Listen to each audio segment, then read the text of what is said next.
அமெரிக்காவின் ஹவாய் தீவில் உள்ள கிளாவியா எரிமலையிலிருந்து தீக்குழம்பு வெளியேறும் காட்சிகள் வெளியாகியுள்ளன. உலகிலேயே அதிக சீற்றம் கொண்ட எரிமலைகளில் ஒன்றான கிளாவியா கடந்த ஆண்டு டிசம்பர் மாதத்திலிருந்து அவ்வப்போது வெடித்து சிதறி வருகிறது. இதைத் தொடர்ந்து அந்த எரிமலையை அமெரிக்க புவியியல் ஆய்வு மையம் தனது நேரடி கேமராவில் தீவிரமாக கண்காணித்து வருகிறது. இந்நிலையில் எரிமலையிலிருந்து தீக்குழம்பு பீரிட்டு வெளியேறும் காட்சிகள் வெளியாகியுள்ளன.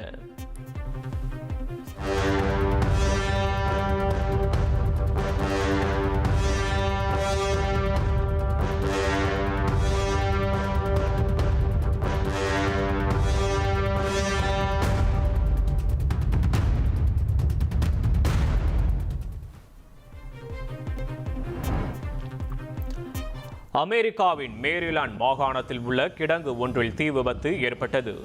பால்டிமோர் பகுதியில் உள்ள கிடங்கில் அடுத்தடுத்து 4 முறை தீ விபத்து ஏற்பட்டு புகை மூட்டம் நிலவியது. கிடங்கின் அருகில் வசித்த 23 பேரை தீயணைப்பு துறையினர் பத்திரமாக மீட்டனர். தீ கட்டுக்குள் கொண்டு வரப்பட்ட நிலையில் யாருக்கும் காயம் ஏற்படவில்லை என அதிகாரிகள் தெரிவித்தனர்.